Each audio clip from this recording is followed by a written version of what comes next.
From the years 1991 to 1993, Dr. Robert M. Schoch and the independent researcher John Anthony West conducted a series of scientific investigations around the Great Sphinx of Egypt.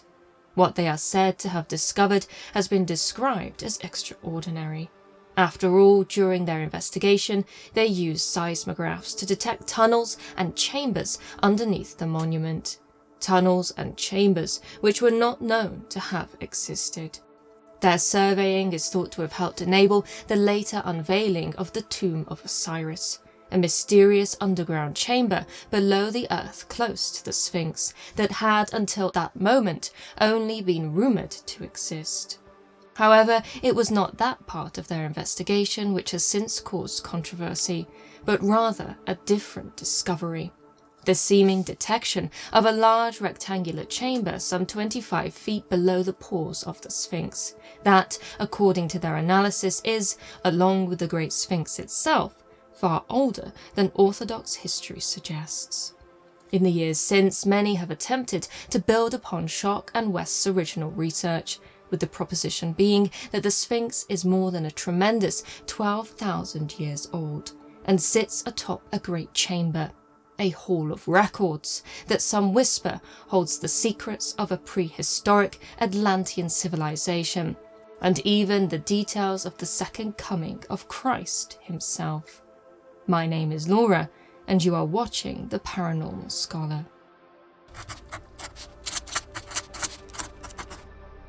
The Hall of Records has always been considered a holy grail of sorts for Egyptologists. Indeed, its existence can be traced back to an ancient Egyptian tradition, which asserts that Thoth, or Hermes as the Greek Egyptians called him, inscribed the great mysteries of the heavens in a series of sacred books, which he concealed somewhere in Egypt. One day, so the prophecy states, the fully worthy will discover them. According to a tract written in the 1st century AD, which references this ancient tradition, when Thoth deposited his books in an archive, he recited a prayer. Ye holy books, which have been written by my perishable hands, they have been anointed with the drug of imperishability by him who is master over all. Remain ye undecaying through all ages, and be ye unseen and undiscovered by all men who shall go to and fro on the plains of this land, until the time when the heavens grown old shall beget men worthy of you. The books were to be eternal, with the archive in which Thoth housed them considered to be equally immortal. Later, this legendary archive would be termed the Hall of Records. Thoth was an extremely important god within the ancient Egyptian pantheon. His authority over knowledge was absolute, with the Egyptologist George Hart writing that he was considered the embodiment of all scientific and literary attainments. His knowledge is said to have been stored in what was called the House of Life by ancient Egyptians, if you like, revered resource center for young scribes to come and learn the meaning of hieroglyphics, mathematics, geometry, astronomy, and more. In short, it was a holy university. Ancient pots and tablets attest to the existence of such places, with remnants of one House of Life having been identified in the ancient city of Akhenaten at Amarna.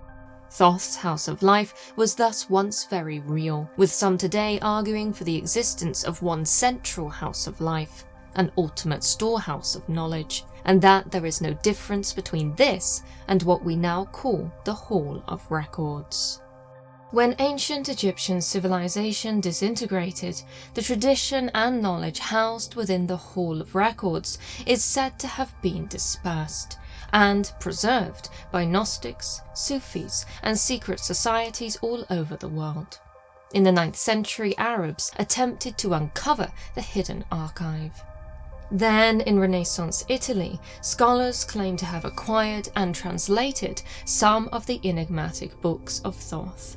They reportedly came straight out of Egypt, presumably from the hall itself, and were to become known as the Corpus Hermetica, in reference to Thoth's Greek name, Hermes. This collection's influence was to be profound. Certainly, the books largely featured discourses between Hermes and his pupil, in which they discuss the mystical system of divine knowledge which Hermes acquired from Ra, the ancient Egyptian deity of the sun, the symbol of all creation. Many of the teachings inscribed are similar to those espoused by Christ, with it even suggested in some mythology that Thoth or Hermes is the son of Ra, arguably a mirror of Christian belief. Thus, many regarded these books as divine, with the figure of Hermes taking on the appearance of a biblical patriarch, or even Jesus himself, in the Renaissance mind. This can be best seen in the apartments of the Borgia Pope, Alexander VI, where Hermes is painted seated next to Moses. And so it would seem that even in the mind of the Pope, Hermeticism held the secrets of the divine in much the same way as the Bible.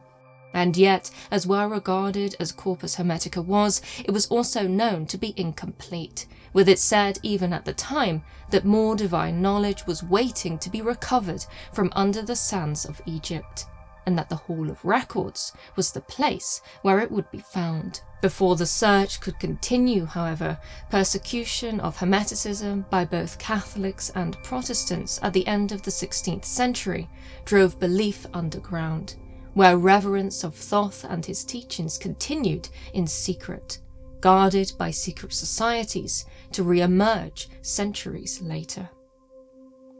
In the 19th century, Freemasonry became increasingly important in Egypt. The movement established lodges in the country and even initiated members of the local nobility. Indeed, they were so influential that many of the discoveries in Egypt that we now take for granted wouldn't have been possible without their and other fraternal organizations' funding. Why they were so interested in this part of the world is said to have been because of their enduring belief in the Hall of Records and the knowledge which it contained. Colonel Howard Vyse, a British soldier and Egyptologist, was a pioneer in uncovering many of the secrets of the Sphinx and the Great Pyramids during the early 19th century.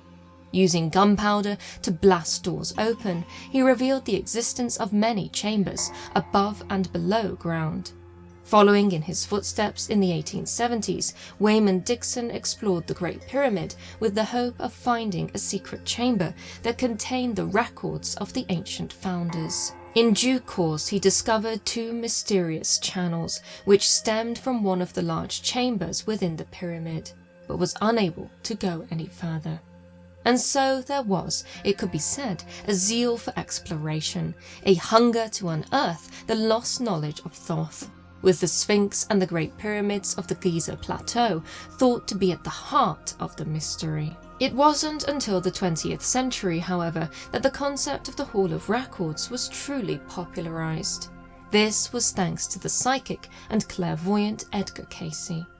Cayce was a well-known mystic, said to have the ability to diagnose and heal ailments, tell the future, and reveal the past.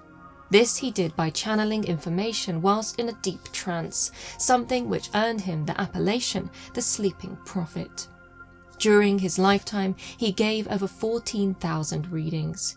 Incredibly, some 1,200 of these referenced what can only be called the mythical history of a remote prehistoric epoch in Egypt and the lost civilization of Atlantis. Atlantis, it is believed by many, was a prehistoric civilization of enlightened peoples, destroyed by a cataclysmic flood.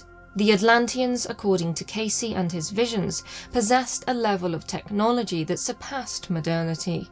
He described them as having electrical forces that dealt with transportation of craft from place to place, reading inscriptions through walls even at a distance, and overcoming gravity itself. In time, he claimed they degraded, with them being destroyed around 10,500 BC. Their homeland lost, a group of Atlanteans, so reported Cayce, came to Egypt with their immense knowledge inscribed into books. There they built the Sphinx and the Great Pyramids, with the survivors managing to forge a new nation from the remnants of the old. According to Cayce, their knowledge was placed in a hall of records underneath the Sphinx, specifically where the line of the shadows falls between the paws. In addition to the Egyptian Hall of Records, Cayce asserted there were two others, one in South America and one lost, sunken along with Atlantis itself. In the Egyptian Hall, there was said to be a record of Atlantis from the beginning, as well as the knowledge of their technology, including how the Great Pyramid was built. Perhaps most intriguing, however, are the great number of prophecies said to have been stored in the hall by the Atlanteans, such as those which tell of the rise and fall of nations, and even the second coming of Christ, who Cayce referred to as the Great Initiate. Here one gets a glimpse into what can only be called Cayce's unorthodox view of Christianity. Despite being a fervent Christian, the sleeping prophet believed that the Great Pyramid, contrary to accepted belief, was an important holy temple where Jesus and John the Baptist were initiated and learned their teachings. And so to Cayce, channeling these different readings, especially those concerning Atlantis, was a part of a holy mission given to him by God. He believed himself to be a reincarnation of an Atlantean, and saw no conflict between Christianity and Atlantis. Jesus, so he thought, was the fulfillment of the prophecy of spiritually enlightened Atlanteans. Christ was the fully worthy, and he would be the one to unlock the secrets of the Hall of Records. Thus, in Cayce's mind, the Hall of Records was as much a storehouse of Christian knowledge as it was ancient Egyptian or Atlantean. In this way, he strongly believed that the new millennium would see the second coming of Christ, alongside the opening of the Hall of Records. And so, as the year 2000 approached, there was a flurry of activity to find the mythical archive, with the ARE, the Association for Research and Enlightenment that was established by Cayce and his followers, investing heavily in archaeological explorations. In 1978, they backed the Stanford Research Institute, now one of the largest of its kind, to survey the area around the Sphinx. Using the most up-to-date technology of the time, the team detected anomalies under the ground that seemed to indicate empty cavities. Enthusiastic, they began to drill holes. Before too long, however, the team ran into difficulties, both internal in terms of funding and external, when the Egyptian military arrived, armed, to stop their excavations. Whatever they were close to uncovering was unwanted by someone. Soon after, another personality, Zahi Hawass, whom would later become the gatekeeper for all things Egyptological, started to dig the area in front of the Sphinx, reportedly for a mundane task on behalf of the Egyptian Ministry of Irrigation. After digging through 50 feet of debris, he encountered something incredibly unusual: red granite. Red granite is not native to the area, the closest deposit being some 350 miles away. It was, in short, not supposed to be there. Watching from the sidelines, Hugh Lynn Cayce, Edgar Cayce's eldest son and successor, was now more enthusiastic than ever. With the 1978 expedition shut down and the discovery of the red granite, he and the ARE under him knew they were on the right path, and that the Atlantean Hall of Records must be close by. And so Hugh Lynn sought to ally himself with Hawass, helping him to obtain a scholarship for the University of Pennsylvania. He was, according to Hugh Lynn's own memoirs, a kindred spirit.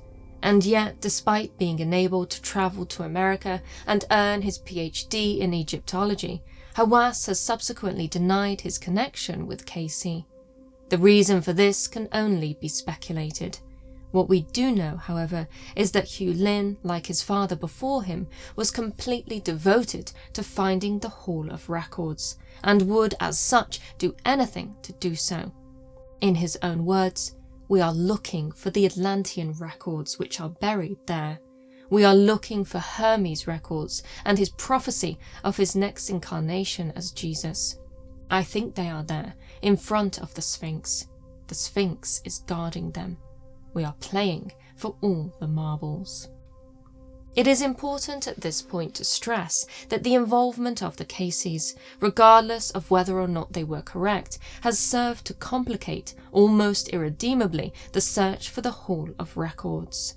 In the past, secret societies with unorthodox beliefs have always been involved in Egyptological research, but their beliefs and practices were always secret, away from the main arm of exploration, and thus easily segmented away from academic publications on the research which they funded.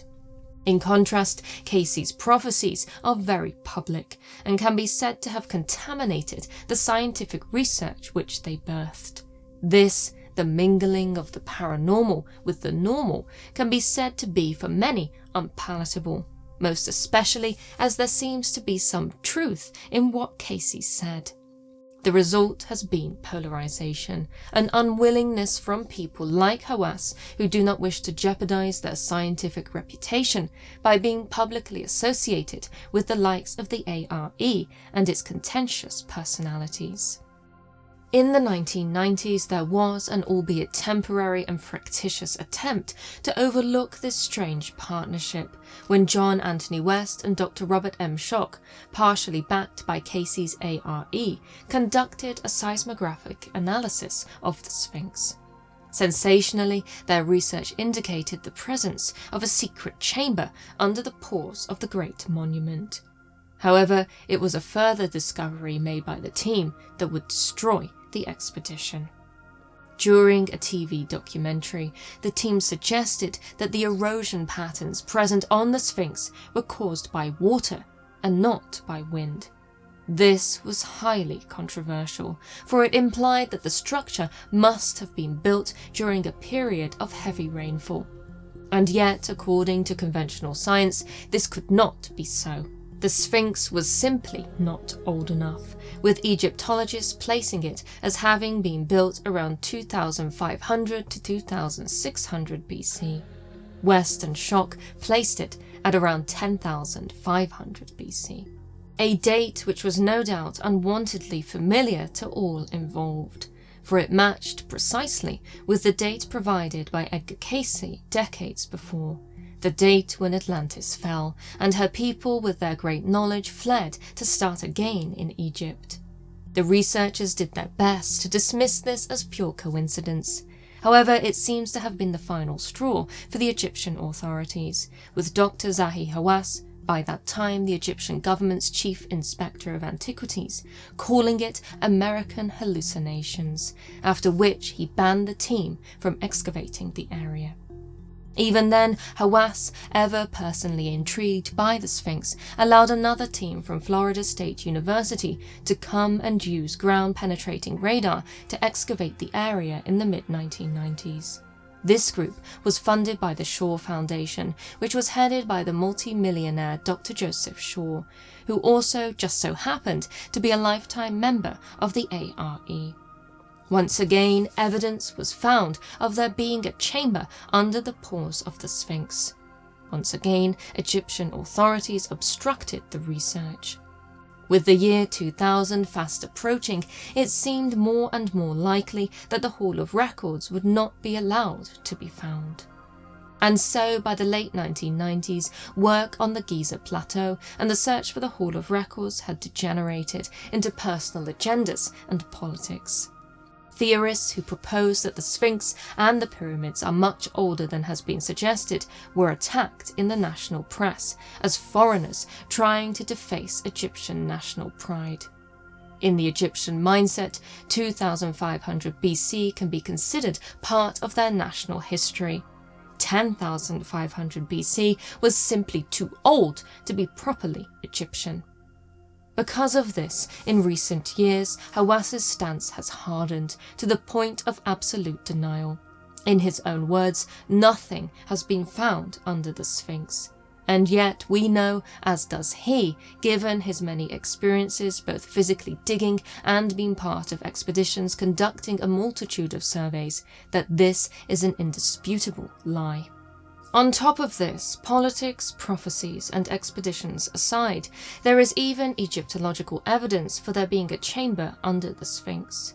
One only has to look at an inscription on the dream stele of Thutmose IV. The stone slab depicts the story of a dream which the pharaoh had while sleeping under the Sphinx, and showcases a temple beneath it. There is also alleged to be evidence inscribed on various ancient tombs of an only recently translated hieroglyph said to refer to the master of the keys to the Hall of Records. And so, whichever way one looks at it, from recent scientific evidence to ancient prophecy, there is a strong indication that there is something to investigate under the Great Sphinx. As of now, the search for the Hall of Records has been driven underground, yet again, and is now a subject of rumour and speculation. In this way, some believe that the reason for this is that it was indeed located, and that the great knowledge housed within it is too sensational for public consumption, and has thus been occulted by powerful people. Others have argued for worse, and that the objects within have been smuggled out of Egypt to be sold on the black market.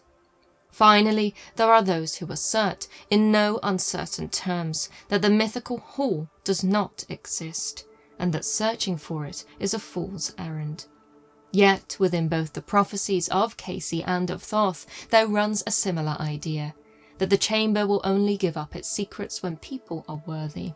Perhaps we shall simply have to wait until that day. Thank you so much for watching.